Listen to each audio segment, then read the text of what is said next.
अनामिका सुबह 5 बजे उठकर चाय चढ़ाती है। हल्का कुर्ता पहने बालों को जूड़े में बांधती है और रसोई की खिड़की से बाहर देखती है, जहां हल्की सी धूप उसके गालों को छूती है। उसे इस घर में आए हुए 4 साल हो चुके हैं, लेकिन विवेक के साथ वो अपनापन कभी नहीं पनप पाया जो एक पति पत्नी के बीच होना चाहिए। विवेक हमेशा डेट, जिम और क्लाइंट्स में व्यस्त रहता है। उसकी बॉडी आकर्षक है, लेकिन रिश्ते में गर्मी नाम की कोई चीज नहीं।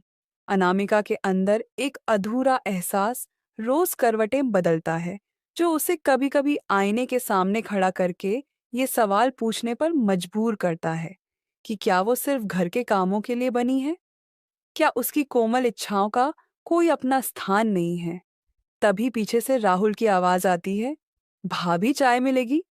और अनामिका चौंक जाती है। राहुल मुस्कुराता है और बालों में उंगली फिराकर कुर्सी पर बैठ जाता है। पिछले 6 महीने से राहुल एमबीए खत्म करके घर पर ही है और अनामिका को उसकी मौजूदगी अब अजीब सी महसूस होने लगी है। वो बहुत ध्यान से देखता है, बातें करता है और जब भी सामने होता है, अनामिका को अपने गाल गर्म महसूस होने लगते हैं। आपकी चाय सबसे अच्छी होती है भाभी, बिल्कुल सुकून वाली। राहुल की आंखों में कोई मासूमियत नहीं होती, बल्कि कुछ और गहराई होती है जो अनामिका के दिल के बंद दरवाजों पर हल्की दस्तक देती है। आज वो हल्के गुलाबी सूती सूट में थी। बाल कुछ उलझे हुए से थे, लेकिन आंखों में हल्की सी नमी और होठों पर एक अधूरी मुस्कान थी। राहुल ने कप पकड़ते हुए अनामिका की उंगलियां छू लीं। वो झट से पीछे हटी, लेकिन उसका चेहरा लाल हो गया। पूरा दिन कामों में बीतता है, लेकिन राहुल की वो नजरें उसके जहन से नहीं जाती। रात को विवेक आया तो अनामिका ने धीरे से पूछा, थके हो? वो मोबाइल में देखता रहा और बोला, हाँ, बहुत मीटिंग्स थीं, और मुड़कर सो गया। अनामिका की आंखें छत को देखती रहीं। अंदर कुछ तड़पता रहा।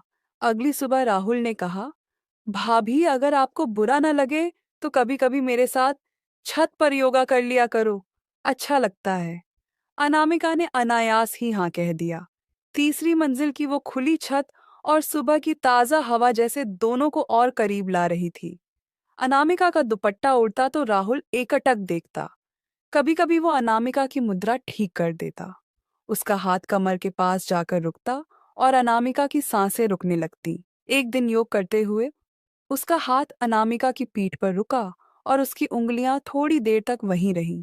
अनामिका का चेहरा झुक गया और उसके गाल पर पसीना नहीं, कोई और गर्मी की बूंद थी।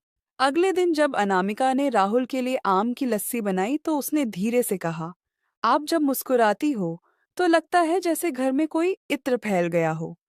अनामिका मुस्कुराई, लेकिन कुछ जवाब नहीं दिया। वो जानती थी ये सब सही नहीं है, लेकिन दिल की परिभाषा सही गलत से ऊपर होती है। एक रात जब विवेक की तबीयत खराब थी और वो अपनी दवा लेकर सो गया, तो अनामिका बालकनी में आई। राहुल भी वहीं खड़ा था। चांदनी दोनों के चेहरों पर उतर रही थी। राहुल ने धीरे से कहा, आप अकेली हो इस घर में भाभी? अनामिका की आंखें भर आईं, लेकिन उसने कुछ नहीं कहा। राहुल ने उसका हाथ पकड़ लिया। पहली बार अनामिका ने भी हाथ नहीं खींचा। उस रात दोनों ने कुछ नहीं कहा, सिर्फ खामोशी ने बहुत कुछ कह दिया। धीरे धीरे राहुल अब सुबह चाय के साथ अनामिका की पसंद का बिस्किट भी ले आता। एक दिन वो बोला, भाभी आज आपकी पसंद की किताब लाइब्रेरी से लाया हूँ, और अनामिका के हाथों में गुलाबी रंग की एक रोमांटिक किताब रख दी, जिसमें पहले पन्ने पर लिखा था, कभी कभी जो रिश्ता समाज को समझ नहीं आता, वो रूह को सबसे ज्यादा सुकून देता है। उस दिन अनामिका ने राहुल की ओर देखा और पहली बार आंखों में आंसू थे, पर वो आंसू शिकायत के नहीं, सुकून के थे। रात को विवेक काम से बाहर गया था और अनामिका ने पहली बार बाल खुले छोड़े थे। राहुल जब रसोई में आया तो ठिठक गया, आप आज कुछ अलग लग रही हैं भाभी, बहुत अलग। अनामिका ने उसकी ओर देखा और मुस्कुराई। हल्का दुपट्टा उसके कंधे से सरक रहा था, लेकिन उसने नहीं ठीक किया, जैसे किसी अनकहे को आमंत्रण दे रही हो। दोनों पास आ गए, नजदीकियों की लकीर मिटने लगी। राहुल ने धीरे से उसके गाल पर उंगलियां फेरी और अनामिका ने आंखें बंद कर ली। उन पलों में कोई शोर नहीं था, बस दिलों की धड़कनें थी जो एक साथ बज रही थीं। तभी रसोई के बाहर सास की आवाज आई, अनामिका, खाना बना। और दोनों चौंक गए। अनामिका ने जल्दी से मुंह फेर लिया और राहुल चुपचाप बाहर निकल गया। लेकिन उस स्पर्श ने जो चिंगारी जलाई थी, वो बुझने वाली नहीं थी। अब हर दिन एक खामोश जुड़ाव था, नजरों का टकराना, अनामिका की हथेलियों में हल्की गर्मी और राहुल की सांसों में बढ़ती बेचैनी। एक दिन अनामिका अकेली बरामदे में बैठी थी। बारिश हो रही थी। उसका भीगता बदन और सूती साड़ी पूरी तरह चिपक गई थी शरीर से। राहुल उसे देखता रह गया। वो पल उसके लिए किसी इबादत से कम नहीं था। उसने धीरे से उसके पास जाकर कहा, आप जैसे हैं वैसे ही सबसे सुंदर हैं। और अनामिका ने सिर्फ उसकी ओर देखा। कोई जवाब नहीं दिया, लेकिन उसकी आंखों में पूरा आसमान था। उस दिन राहुल ने उसकी हथेली चूम ली और अनामिका ने उसे नहीं रोका। उस एहसास में कोई डर नहीं था, बस एक सच्चा स्पर्श था। धीरे धीरे उनकी नजदीकियां बढ़ती रहीं। हर दिन एक नया बहाना था, किताब देना, चाय पीना, सब्जी काटने में मदद करना। और हर बहाने में वो स्पर्श छुपा होता जो अनामिका की सांसें तेज कर देता। एक दिन जब दोनों अकेले थे और बाहर तेज बारिश हो रही थी, अनामिका ने राहुल से पूछा, तुम सच में क्या सोचते हो मेरे बारे में?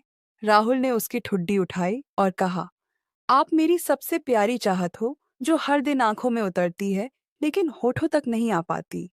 अनामिका की आंखें भर आईं। वो आगे कुछ कहती, उससे पहले राहुल ने उसका चेहरा चूम लिया, हल्के से, बहुत सम्मान से, जैसे किसी मंदिर की मूर्ति को छूते हैं। अनामिका ने उस चुंबन को अपनी पलकों में समेट लिया। उस दिन दोनों के बीच की आखिरी दीवार भी गिर गई और अब सिर्फ दो धड़कते दिल थे जो अपने रिश्ते को समझ चुके थे। दुनिया क्या सोचेगी, ये सोचते सोचते जिंदगी खत्म हो जाती है।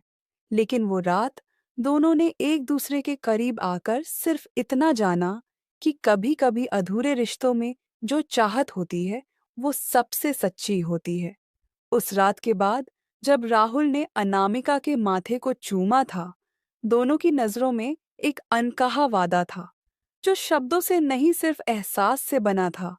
अनामिका की सांसें उस रात कुछ ज्यादा भारी थीं, लेकिन पहली बार अंदर से खाली नहीं थी। उसकी हथेलियों में राहुल की छुअन की गर्मी अब भी ठहरी हुई थी और उसके बालों में हवा के साथ साथ वो शब्द गूंज रहे थे, आप मेरी सबसे प्यारी चाहत हो। अगले दिन सुबह रसोई में काम करते हुए भी अनामिका बार बार उस पल को याद कर रही थी, जब उसके चेहरे को किसी ने इतनी कोमलता से छुआ था कि आत्मा तक सिहर उठी थी। वो जानती थी ये सब उस रिश्ते के दायरे से बाहर है जिसमें वो विवेक की पत्नी है। लेकिन एक पत्नी अगर बरसों तक सिर्फ एक जिम्मेदारी बन जाए और उसका मन तरसता रहे, तो क्या उसका दिल किसी को देखने का हकदार नहीं होता? राहुल अब पहले से ज्यादा ध्यान देता, हर बात को समझता, साड़ी के रंग से लेकर उसके हाथों में लगी मेहंदी के हल्के निशान तक। एक दिन जब अनामिका को हल्का बुखार था और वो बिस्तर पर लेटी थी, तो राहुल उसके कमरे के बाहर खड़ा रहा। सास ने टोका तो बोला, बस यूं ही देख रहा था कि भाभी ठीक तो हैं। सास ने घूरा, लेकिन राहुल ने नजर नहीं झुकाई। रात को जब सब सो गए, तो अनामिका की आंख खुली और दरवाजे के पास एक हल्की सी दस्तक हुई। राहुल चुपचाप एक कटोरी खिचड़ी लेकर आया और धीमे से बोला, आपने कुछ खाया नहीं? थोड़ा सा खा लीजिए भाभी। वो उसकी ओर देखकर मुस्कुरा दी और खुद बिस्तर पर बैठ गई। राहुल ने चम्मच से एक एक निवाला उसे दिया और अनामिका की आंखों में आंसू भर आए। इतने सालों में किसी ने इतने प्यार से कभी उसे खाना नहीं खिलाया था। एक और निवाला देते हुए राहुल ने उसके होठों के पास हल्का चावल का दाना हटाया और उसकी उंगलियां अनामिका की गर्म सांसों से छू गईं।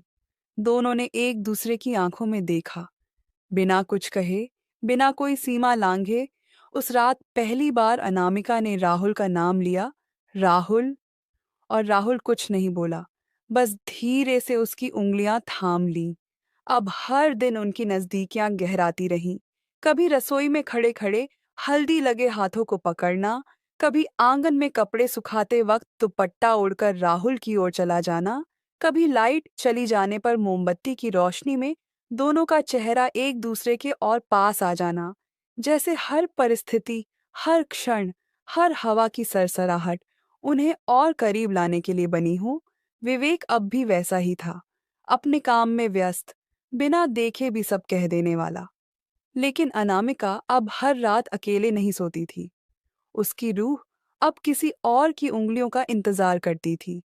एक दिन राहुल ने कहा, भाभी, आपको देखकर मन करता है कि वक्त यहीं रुक जाए, सिर्फ आपके पास बैठा रहूं, बस देखता रहूं। और अनामिका ने धीमे से जवाब दिया, तुम देखते हो तो लगता है जैसे कोई मुझे पहली बार समझ रहा है। एक शाम जब बिजली चली गई और घर में सब ऊँघ रहे थे, राहुल ने अनामिका को छत पर बुलाया। आसमान में हल्के बादल थे और हवा में नमी। उसने अनामिका के बालों में उंगलियां फेरते हुए कहा, आपके बालों में शाम उतरती है। अनामिका की आंखें भीग गईं।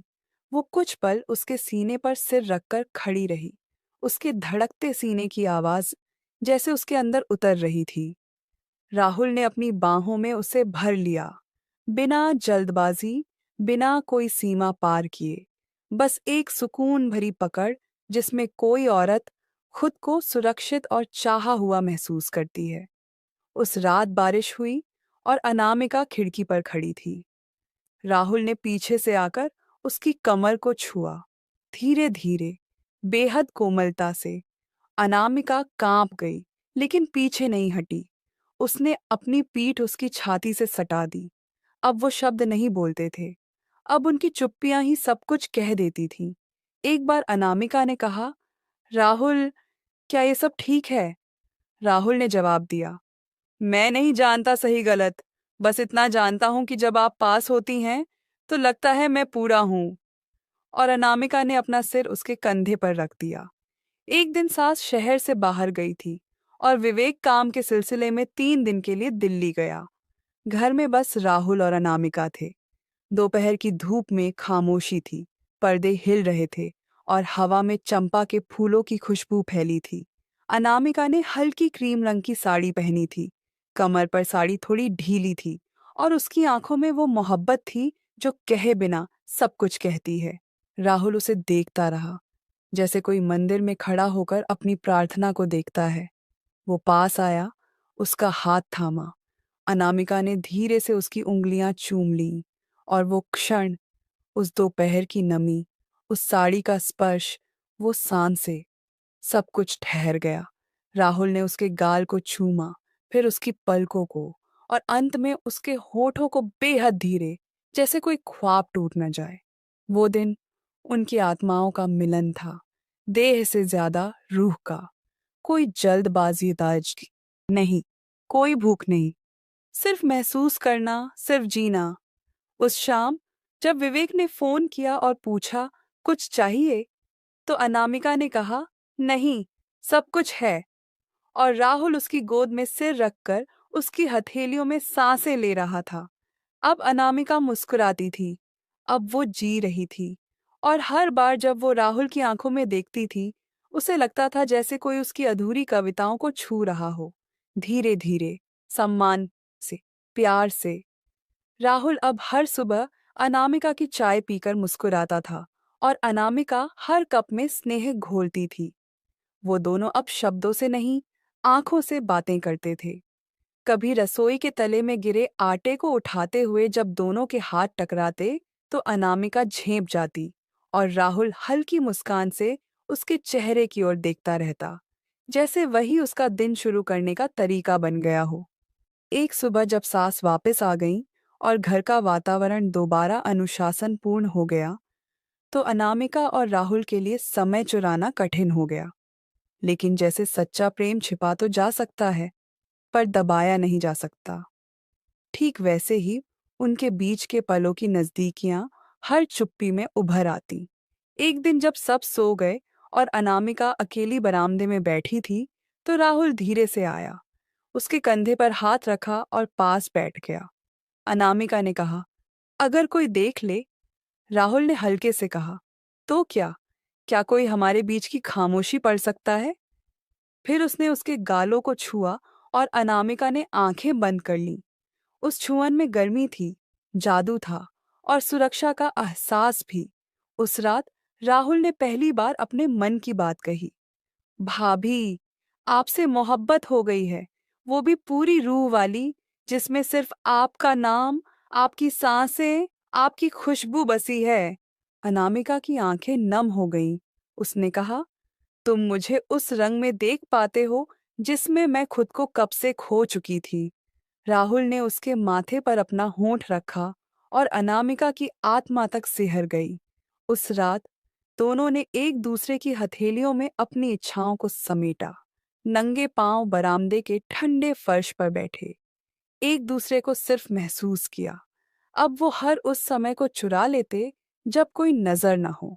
कभी बाथरूम के पास, कभी छत की सीढ़ियों पर, कभी अंधेरे स्टोर रूम में। जब अनामिका सब्जी रखने जाती तो राहुल चुपचाप पीछे से आ जाता, उसके बालों को पीछे करता, गर्दन पर अपने होंठ टिकाता और अनामिका की सांसें थम जाती।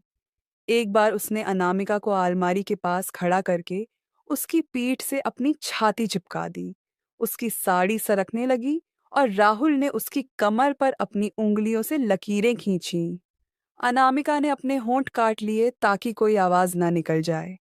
उस स्पर्श में कोई अशिष्टता नहीं थी। वो स्पर्श मोहब्बत से भरा था। उस दिन अनामिका के कान में राहुल ने धीरे से कहा, तुम मेरी जरूरत बन चुकी हो, मेरी आदत नहीं। और वो कांप गई। शाम को जब अनामिका ने अपनी चूड़ियों को संभालते हुए एक लाल रंग की साड़ी पहनी तो राहुल का दिल धड़क उठा। वो बोला, तुम इस रंग में नहीं, ये रंग तुम में है। और उसने धीरे से उसकी पीठ को चूमा। उस रात अनामिका ने खुद उसका हाथ पकड़ा और उसे अपने कमरे में खींच लिया। विवेक बाहर गया हुआ था। कमरे की हल्की रोशनी में दोनों एक दूसरे के सामने खड़े थे। उनकी आंखों में कोई अपराध बोध नहीं था, सिर्फ मोहब्बत थी, चाहत थी, तड़प थी और वो सब कुछ जो एक अधूरे रिश्ते को पूरा कर सकता था। राहुल ने उसकी साड़ी की पल्लू को हल्के से खींचा। अनामिका ने कोई विरोध नहीं किया।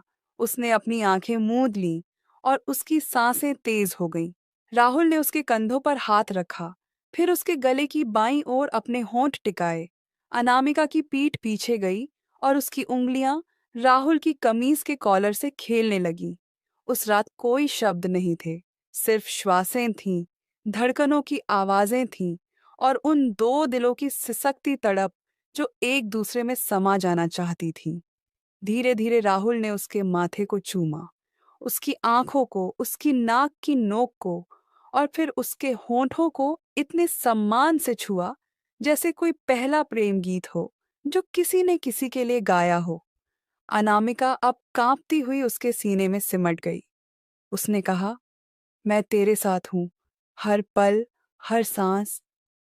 वो रात उनकी आत्माओं का मिलन थी, जिसमें शरीर नहीं बोले, सिर्फ आत्मा ने स्वीकृति दी कि अब ये रिश्ता सिर्फ प्यास नहीं, पूर्णता है। सुबह जब सूरज की किरणें कमरे में आईं, तो राहुल और अनामिका एक दूसरे की बाहों में सिमटे हुए थे। चेहरे पर मुस्कान, होठों पर सुकून और आंखों में एक नई सुबह। दोनों ने अपने रिश्ते को नाम नहीं दिया, लेकिन वो नाम से ऊपर था। अब जब अनामिका खाना बनाती तो राहुल उसके पास आता, हल्के से उसकी कमर थामता और कान में कहता, आज मसाले में तेरे हाथ की खुशबू ज्यादा है। अनामिका हंसती और धीरे से उसके हाथ को परे करती, लेकिन वो नजदीकियां अब स्थायी हो चुकी थीं। एक बार जब विवेक 3 दिन के लिए किसी फिटनेस सेमिनार में गया तो राहुल ने अनामिका को एक चिट्ठी दी। तू मेरी जिंदगी की वो चुप दुआ है जिसे मैंने मांगा नहीं था लेकिन मिल गई। अनामिका ने उस चिट्ठी को सीने से लगा लिया और उस रात उसने पहली बार अपने बाल खुले छोड़ दिए, लिपस्टिक लगाई और आईने में खुद को देखा। पहली बार उसे खुद से प्रेम हुआ था। राहुल उसके पास आया और बोला, आज तुम पूरी लग रही हो। और अनामिका ने कहा, क्योंकि तुमने अधूरा नहीं चाहा मुझे। वो उसे देखकर मुस्कुरा रहा था और उसकी आंखें कह रही थीं, अब जो बंधन बना है वो किसी रीति, समाज या शब्द का मोहताज नहीं। राहुल और अनामिका का रिश्ता अब सिर्फ चुपचाप पलकों में नहीं, हर सुबह की धूप, हर दोपहर की हवा, हर शाम की खामोशी में जीने लगा था। विवेक अब भी वही था, व्यस्त, अपने काम में लीन और अनामिका की जरूरतों से बेखबर। एक दिन जब रसोई में सास ने कहा, बहू, अब तो तुम्हारी शादी को सालों हो गए हैं, बच्चा कब करोगी? अनामिका का चेहरा पीला पड़ गया। वो जानती थी कि विवेक से उसके बीच सिर्फ औपचारिकता बची थी और वो कोई ऐसी मां नहीं बनना चाहती थी जो सिर्फ मजबूरी में बच्चे को जन्म दे। उस रात राहुल ने कहा, अगर तुम चाहो तो हम इस रिश्ते को कहीं और ले चल सकते हैं, जहां कोई नजरें ना हो, कोई सवाल ना हो। अनामिका की आंखें नम थीं। उसने राहुल के कंधे पर सिर रखकर कहा, मैं भागना नहीं चाहती, मैं जीना चाहती हूँ, यहाँ भी, अपने सच के साथ। राहुल ने उसकी आंखों की ओर देखा और कहा, तुम जैसी हो, मुझे वैसे ही मंजूर हो। धीरे धीरे उनका रिश्ता इतना गहरा हो गया था कि वो बिना कहे ही एक दूसरे की सांसों की लय समझ जाते थे। अनामिका अब पहले जैसी अनामिका नहीं रही थी। अब वो खुद को समझ चुकी थी, अपनी भावनाओं को स्वीकार कर चुकी थी। एक दिन जब विवेक अचानक घर लौटा और राहुल के कमरे में अनामिका की चुन्नी देख ली, तो कुछ नहीं बोला। उसने सिर्फ अनामिका को एक नजर देखा और कहा, अब समझ गया हूं कि मेरे पास सब था, सिवाय तुम्हारे। और उस दिन पहली बार विवेक ने हाथ जोड़कर कहा, अगर चाहो तो इस रिश्ते से आजाद हो सकती हो। अनामिका के लिए ये शब्द बहुत भारी थे। उसने चुपचाप तलाक के कागज पर हस्ताक्षर किए। कोई लड़ाई नहीं, कोई आरोप नहीं, बस एक थकी हुई मोहब्बत का शांत अंत। कुछ हफ्तों बाद राहुल और अनामिका ने किसी मंदिर में दो फूल भगवान के सामने रखे। कोई तामझाम नहीं, कोई भीड़ नहीं, बस दो सच्चे दिल और एक मौन वादा। शादी के बाद उन्होंने कहीं दूर एक छोटे शहर में घर लिया, जहां अनामिका ने छोटा सा क्लास शुरू किया, घरेलू महिलाओं को खाना बनाना, हस्तकला और आत्मविश्वास सिखाना। राहुल एक ऑनलाइन कंसल्टिंग फर्म में काम करने लगा। उनकी जिंदगी सरल थी, लेकिन हर सुबह अनामिका राहुल को चाय देती तो उसके होठों पर वही मुस्कान होती जो पहली बार राहुल ने बरामदे में देखी थी। अब उनका रिश्ता छुपा नहीं था। अब वो रिश्ता समाज की आंखों से भी उतना ही पवित्र था जितना आत्मा से। उन्होंने एक बेटी को गोद लिया, उसका नाम रखा चाहत। और हर रात जब चाहत सो जाती तो अनामिका और राहुल बरामदे में बैठते, पुराने दिनों की बातें करते। और अनामिका अक्सर कहती, अगर वो बरामदा, वो खामोश रात और तुम्हारा वो पहला छूना न होता, तो मैं आज भी खुद से अनजान रहती। राहुल उसका हाथ पकड़ता और कहता, तुम मेरे जीवन की वो धड़कन हो जो हर सर्द रात में गर्माहट लाती है। और तब एक बार फिर चुपचाप बहती चाहते, उनकी पलकों से उनके दिल तक उतर आती, जैसे किसी सच्चे रिश्ते की अंतिम पूर्णता।